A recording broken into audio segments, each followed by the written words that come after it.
The Bengals led the league in points given up per game. The Bengals led the league in yards given up per game. And despite all of that, the Baltimore Ravens found a way to not only lose to them, but just to lose in just one of the worst games that we have seen from the Baltimore Ravens in a long time. And I'm here to share my post-game thoughts on the Baltimore Ravens defeat to the Cincinnati Bengals 32-14. Now, before we get into it, make sure you subscribe to the channel, turn the notifications on. And even though we did not like the outcome of the game, make sure you leave a like on the video, click that thumbs up button, and also hype this video up, baby, because we could use some more energy. The Baltimore Ravens could use a lot more energy right now because this was just a lethargic game from them. And we'll start off with the offense. Obviously, Lamar Jackson is a hot topic. He is the subject of discussion. So let's just get straight into it. This was such a weird game from Lamar Jackson. This was a bad game from Lamar Jackson. This was just, it was a crazy game. I've seen so many people say, man, Lamar Jackson, he just got the most Looney Tunes type of turnovers. And that remains true. Lamar Jackson in this game, I was so confident in not only him, but in this Baltimore Ravens offense that they were so close to really just going crazy in a good way because I felt like they were. When we watched the first half of the game, we did see Lamar Jackson. He missed a couple of throws. There was one on third down where he missed a wide open Zay Flowers, but there was another one where Lamar bombed it to Zay Flowers, and Zay Flowers, he got up, but he ended up dropping it. And I was like, oh my God, I never seen Zay Flowers get up like that. So I was impressed. So I was like, man, they getting so close. But then there were the fumbles, and the fumbles were just some of the craziest fumbles in the world. First, it was the one from Lamar Jackson to where Daniel Falele and Roger Rosengard, they got beat on that stunt from jump. It was really, really bad. Then Lamar gets sacked, but he not only gets sacked, he fumbles the ball, gives it up to the Bengals. It's like, oh my goodness, come on now. So first it was the offensive line, and then Lamar Jackson, just a double bad play on both of them. Then the other Lamar Jackson fumble where he looked like he was pump faking, but then he dropped the ball. He lost control of the ball. I was like, oh, my goodness, this is crazy. And then I know some people say, oh, no, he was throwing the ball. I don't think he was throwing the ball. It looked like he just lost control of it. It did not look like a forward pass at all. I know he tried to argue the forward pass just a little, but he dropped the ball. And that was just, whew, that was ugly. The interception. That was not on Lamar, but that was on Isaiah Likely because Lamar motioned Isaiah Likely, and they actually so they did the right thing. They had the right call because they brought in Isaiah Likely. They brought him over to be sort of an extra offensive lineman, to be an extra blocker. But when he motioned over and he started trying to block number 99 from the Bengals, I think, he literally got pushed right back. And then Lamar Jackson was throwing. I think it was to Mark Andrews, but I don't know for sure. But Lamar Jackson was throwing the ball. But 99, who Isaiah Likely was trying to block, he pushed Isaiah Likely back and then jumped and tipped the ball. Then it started fluttering in the air, and the Bengals defender ended up catching it for the interception. And then speaking of Isaiah Likely, he did have a really, really nice catch and got some nice yak. I think that was the third quarter, I believe. I forgot when. But before then, in the first half, Isaiah Likely also had a really nice catch. So Lamar put it on the money for him. Isaiah Likely was going. He got some yak. He hurdled over a Bengals defender, and he was just reaching the ball over to the end zone. We were like, let's go. And then he dropped it. He was like, oh no, but it's a touchdown. But I said, Isaiah Likely, don't scare me like that. Please don't scare me like that. But it wasn't just a scare. He fumbled the ball, and that was another turnover. And then toward the end of the game, when we were down by 2 scores and we were looking lifeless, and then Travis Jones, he decides to rip the ball from P. Ryan's hands and force the fumble and recovered it. So we got a shot. It's a small shot, but we got a shot. We down 15 with 5 minutes left. All right, let's go. Lamar Jackson missed Zay Flowers in a crowd of Bengals, and we've seen him make that throw a million times before, but not this time. And then there was another pass, I think it was to Rashad Bateman, maybe, but it was just off. I'm like, I don't know who that was for. But anyway, Lamar Jackson gets it. A couple plays later, he gets it to Zay Flowers. And Zay Flowers, hey, he ran straight. So it's like, okay, Zay Flowers ran straight for the first time in a long time, but then he fumbled, and we lost the ball. So it was just a lot of craziness in this game. A lot of turnovers. 5 turnovers. 5 of them. And then just sticking with Lamar Jackson for now, we certainly know that he missed some throws, but there were also some plays that were literally just taken from him, straight up. There was a deep ball to Tez Walker. It was actually two to Tez Walker. One of them, he overthrew it, in my opinion. You know, Tez, he kind of got his hands on it, and he jumped up for it, tried to get it. I heard somebody say Tez stopped running on a route like when he saw the defender. I don't know how true that is or not, but to me, it looked like Lamar just sailed it. It looked like he overthrew it. But then there was another pass late in the game to Tez Walker. Tez Walker, he had his defender draped all over him, but Lamar put it in a bread basket. Tez Walker caught it, went down to the ground, but then dropped it. And that would have put them at like maybe the 2 or 3 yard line. I said, oh, that was tough.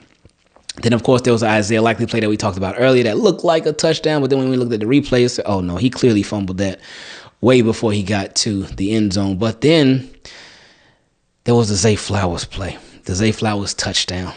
Lamar throws it, it's on the money. Zay Flowers catches it, big touchdown, let's go.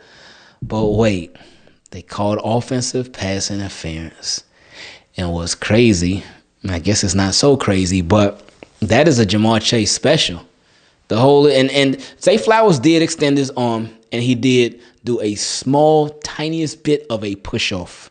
Just it was nothing egregious. It was nothing crazy. It was a tiny push off.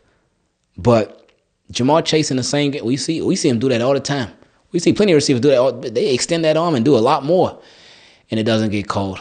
But for Zay Flowers, they called that on Zay Flowers. It was crazy, but that obviously took that touchdown off the board. But Lamar Jackson in this one, it was, again, a crazy game, but it was a rough game for him. Very rough game for him. He went 17 for 32 for 246 yards, averaged 7.7 yards per pass, got sacked 3 times, and had the 1 interception. Now, the box score, when you look at that, it's ugly. It ain't the ugliest that a box score has been for Lamar, but you add them 2 fumbles in there too. It's really ugly. But watching the game, it was a very ugly game, but watching the game actually adds a lot more context to just a lot that was happening in this game. But bottom line, the Ravens offense, they were not clicking tonight. Lamar Jackson was not himself tonight. Now, I will say one positive, he looked a lot healthier. So that, hey, got to take something positive out of there, right? He looked a lot healthier. When he was running, he looked a lot better. The toe does not look like it was bothering him at all. He looked just so much faster. He looked so much better. But he's still off.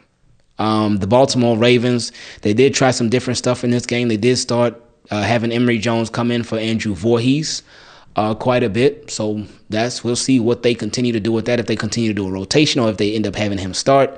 But I was surprised. I was very surprised that they did that, because the Baltimore Ravens had actually just had a touchdown drive where Derrick Henry broke off a long run, and we're going to talk about that in a little bit, because the Ravens just end up going back to their old ways, and it's frustrating. But anyway, Derrick Henry had just broke off a long touchdown run. Then Ravens got the ball back, and that's when they started doing a different offensive line.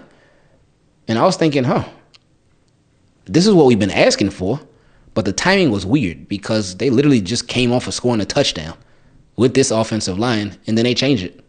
I said, oh, okay. I was like, oh, all right.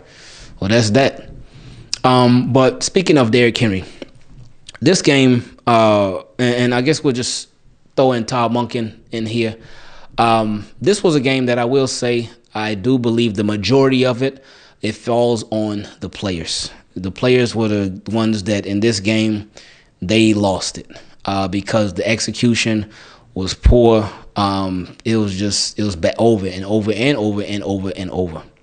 But something that absolutely was weird, it did not help, was the lack of use with Derrick Henry and the lack of use with Keaton Mitchell. And what made it worse, what made it so much more confusing, is that their lack of use started right after they both scored touchdowns. Derrick Henry scored a 28-yard touchdown. He scored a touchdown, and then you ain't hardly see him after that again. You saw him on the sideline with the jacket on, and you barely saw him in the game at all again. That's on Todd Monken. That's on John Harbaugh. What was that? That was crazy. Again, that's a big part of the reason. That's not the biggest reason why the Baltimore Ravens lost. I think, again, all them turnovers, the Lamar turnovers with 3, the Isaiah Likely, and then the Zay Flowers, that was bad. But really bad. But then just the lack of usage for your Hall of Fame, Pro Bowl, All-Pro running back. Like, Derrick Henry had 10 carries for 60 yards. Averaged 60 yards a carry, and obviously had the 1 touchdown. But I've been so commending the Baltimore Ravens so much over these past couple of weeks, these past like 4 or 5 games, to how they have not turned away from Derrick Henry. Even when he struggled, the numbers haven't been so pretty. They haven't been these sexy eye-popping numbers week in, week out, but they have still continued to give the ball to Derrick Henry. He has been getting 20 carries a game, 21 carries a game. They've been keeping him at that number. But this game, they decided, you know what, we're going to stop using it, and I just don't know why.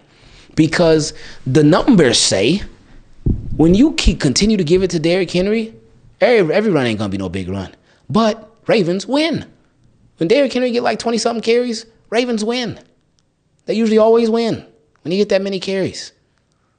And not that you're going to be like, all right, we got to make sure we get to 20 carries with Derrick Henry. But you literally took him out the game, removed him from the game. I don't know why. It was the craziest thing. And then, again, we talk about Keaton Mitchell. Keaton Mitchell, he had 2 carries for 19 yards. One of them was that long touchdown run for 18 yards. And we never saw him again. So it's like Derrick Henry and Keaton Mitchell, did they get punished for scoring touchdowns? Because that's the only thing that explains it. It's like, hey, you better not score. You better not score. I'm scoring. All right, you ain't playing no more. That's the only thing that could explain it. I just don't. If y'all in the comments, please let me know like what happened with Derrick Henry, with Keaton Mitchell. Like what? Explain that because I have no clue. No clue. Because we started seeing Rasheen Ali a lot more, but it was just weird. But anyway, the offensive line in this game, this was a worse game than last week. I feel like last week was one of their better games recently overall, even though there was still some struggles in that one. But this game, they were worse. I don't know. They were trying out Emory Jones, and he had some good. He also had some bad. He had a holding call that ended up bringing something back. But this team, really just this offense as a whole, and not even all on the offensive line, because there were some drops. There were missed throws from Lamar. There were obviously the million turnovers that the Ravens had in the game. But you were going up against an all-time terrible defense. They didn't have their best pass rusher. They've been so bad. They've been known for being terrible tacklers. They just have not been able to stop nothing or nobody. People have been running up the score on them. And the Ravens scored 14 points, man. 14 points. It's like in this game, the offense just did not want it at all. They were glimpses, there were flashes, and like I told y'all, there were times early in the first half I was so confident in this offense. Because they showed so many signs like they were so close to getting it right. They really were. But everything just went wrong. Everything went wrong. It was like this offense was like a boiling pot. And it's boiling. Okay, it's boiling, but it's steady. But then the pot ended up overflowing. And then it just ended up being a mess everywhere. So I just don't know. They need this 10-day break bad. All kinds of bad. This whole team needs it. They need a mental reset. They need a detox, something. They got to get it out of their system. And they just got to start fresh now. Because this offense was just all kinds of ugly. Ravens defense in this game, I cannot put this loss on them at all. And I won't. Shout out to Zach Orr. Shout out to the Baltimore Ravens defense. They did lose Nate Wiggins. Hopefully it's nothing serious. We don't know yet. But I cannot put this loss on them at all, because they continue to put the offense in great positions, even though the offense put them in terrible positions. Even the time when the Lamar fumbled, and they had the ball at like the 2-3 yard line, but the defense stopped them. They stopped. There was another time where they went in the red zone, but the defense stopped them again. And there was another time where they went in the red, and the defense stopped them again. They held them to a field goal, man. So I can't, for the defense that just keeps on holding them. I can't be mad at them when they finally end up breaking. Because they finally ended up breaking. It took them a little while, but they finally broke. And then, of course, I mean, the flood waters ain't just burst open, but Ravens defense was holding it down. They were really bailing out Ravens offense that was just putrid in this game. So Joe Burrow, I was about to say Flacco, but Joe Burrow finished 24-46 for 261 yards. He had thrown the ball 40 times at halftime. I didn't even realize he had thrown the ball that much at halftime. I said, boy, these Bengals, man. And it was crazy. Now, I will say that the defense, while they did hold it down, and they kept holding them to 3 points, the pressure, I was thinking, not that I thought the Ravens pass rush was going to be crazy or anything like that, because it has not been crazy. It's been getting better. But this game seemed like they were absent again. There was some times that they got pressure on Joe Burrow, and let me see how many sacks we got. We got one. Oh, we only got one sack for 7 years. Oh, gosh. They just were not hitting Joe Burrow. They were not consistently getting to him. They were hardly even touching him. You would have thought, I sure would have thought, Joe Burrow, first game back, toe injury, been out the majority of the season. Okay, this dude gonna be rusty. And there were some times when he was, because he missed some open targets down the field on some deep throws. And we know deep throws, the long balls, the bombs, those are low, those are low percentage throws. But Joe Burrow got Jamar Chase, so ain't no such thing as a low percentage pass when you got Jamar Chase. But I thought he would be more rusty. I thought the Ravens were going to get to him. I thought they'd be able to just at least try to rattle him a bit, but nope. No, they didn't. But again, I can't put this on the defense, because the offense just opportunity after opportunity after opportunity, and the defense just kept having to be on the field over and over and over and over and over. If I could pull up the time of possession, I would, because I know the Bengals had it by far. Let me see. I think I'm on the screen. Yes, the Bengals had the ball for 38 minutes and 46 seconds. The Ravens had it for 21 minutes and 14 seconds. So the Bengals had the ball for 39 minutes. The Ravens had the ball for 21 minutes. And it showed. It seemed like the Bengals had the ball more than that, because the Ravens they couldn't finish drives. They couldn't get it going. They kept turning the ball over. Y'all know the story. But Bengals offense, man, it was frustrating to watch as a Ravens fan, especially in the second half. But really all night with Jamar Chase. I was thinking, like, all right, I know T. Higgins ain't playing. Whew, that'll help us out a lot, which I think it did. But all right, Jamar Chase, that's their guy. He's one of the best receivers, if not the best receiver in the league. You could argue between him and Justin Jefferson. But I was like, okay, they got to command attention to Jamar Chase, right? Extra attention, too. Jamar Chase had 7 catches for 110 yards. Longest was a 43-yard reception. They put Nate Wiggins on him, couldn't do it. They put Marlon Humphrey on him, couldn't do it. I think they had Cheeto on him for one play. He did his thing. But we just could not stop him. And it is frustrating. That part is frustrating, because it's like, who else they going to throw to? I know number 80, he be doing his thing. And he got a touchdown on us too, by the way. But I don't know how you let it. And maybe it's one of those things where with Jamar Chase, he's one of those players where they like that good to where they coming. They like that. They're a baller, but you still can't stop them. I'm like, okay, well, maybe that was it, because that's how it can be with Lamar a lot of times. Recently, it's been a little rough. But with the Ravens, that's how it's been with last week. It reminds me of how they defended, or really didn't defend, Breece Hall. Breece Hall was the New York Jets' best player on offense, on the team. He was their best player. He was running all over the Ravens. He was catching all over the Ravens. The Ravens were just letting him do all this stuff in space. Marlon Humphrey did force the fumble, so shout out to him. But the Ravens just, I would have thought that he would command more attention, but no.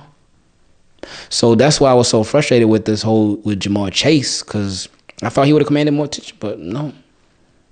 Ravens he was doing not necessarily whatever. This was actually a modest game for Jamar Chase against the Ravens, because usually he had way more. He'd have at least 200 against us, at least, and he didn't even get a touchdown. So that's surprising right there. But Joe Burrow, first game back, man, 24 for 46, 261 yards, and 2 touchdowns, no interceptions, not even close to any interceptions either. This man ain't played football in forever, and he came back against the Ravens and got right, beat us in our own house, and didn't even get touched. Walked out of there just scratch-free, clean. I'm sure his jersey ain't had no dirt on it, nothing. Look, it's like, really, man? Also, Chase Brown, he had 15 carries for 78 yards. He averaged 5.2 yards a pop. That man was just finding all these little creases. And a lot of times it would look like the Ravens, their defensive line was closing in and just going to stop him, but he would squeeze through, turn up field. There was a lot of times with Chase Brown where he would start the run to the inside, then he would bounce it to the outside, give nice little chunky yards. He was doing his thing, man. And then P. Ryan, he had 14 carries for 39 yards. So his numbers weren't as great, and he's obviously not as shifty or quick as Chase Brown. But he still got them little grinded out yards and helped them just continue to control the clock. Even Joe Burrow, he got 3 carries for 8 yards, and on one of them runs, this man, I was like, y'all really let Joe Burrow? It looked like a broken play. It looked like something else was supposed to happen, but there was some miscommunication. And Joe Burrow, he held the ball, and then he was going like this, and then he shimmied his way for 3-4 yards. I said, what?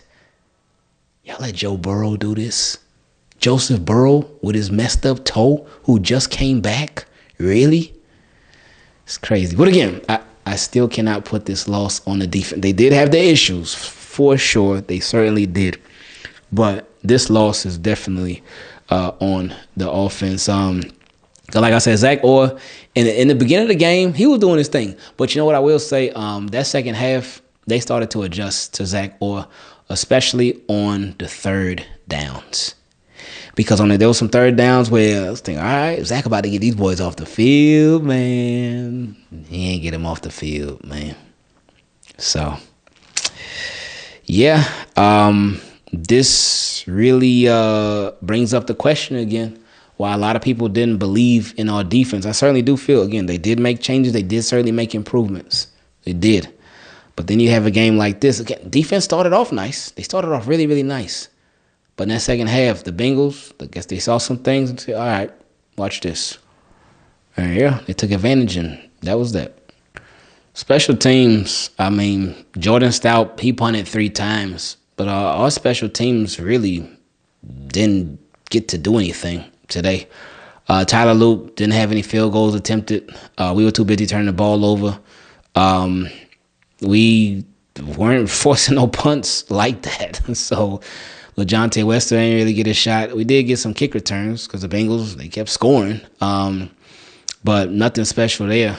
Our kick coverage, I think they were usually around the 33, 35-yard line for when they had kick returns. But, yeah, our special teams really didn't have much contribution to the game today, but they also didn't have many opportunities. Coaching in this game, we, of course, already spoke about Todd Monken and just the weirdness that this game was with the lack of usage from Derrick Henry and Keith Mitchell, both after they scored touchdowns, which is crazy. We talked about the defense with Zach Orr, how that first half it was great, but then the second half, yeah, the Bengals, they adjusted to him, but he failed to adjust to them. And again, I still say that this game was so much on the players, so much on execution. This was definitely not coaching's worst game at all, but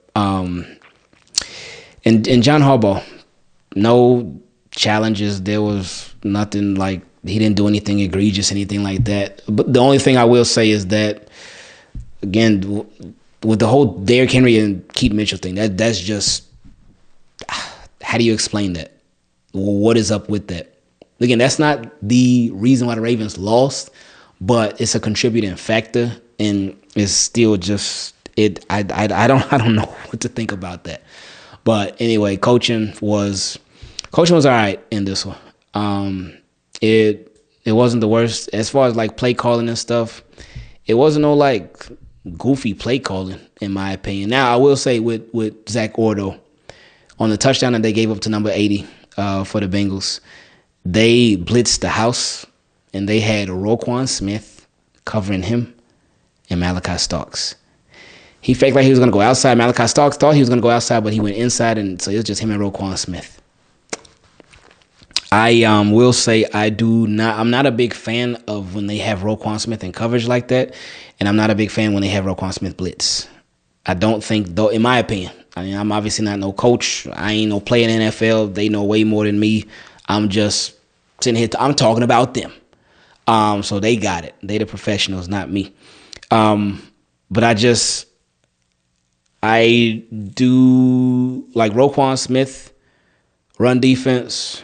I'm cool with that. But blitzing, no, I always hate seeing him blitz. I think it's just a bad idea and it's just a waste. And then him in coverage and open space, that's not his specialty to me. So I do not like seeing that, and it's been like that for years, in my opinion. But I guess they felt like the blitz might get there before Joe Burrow could get the pass off, and they ended up being completely wrong. But there was a lot wrong with this team in this game against the Bengals, but now they got a 10-day break. Like I said, it is much needed, not only for them, but for us watching them too.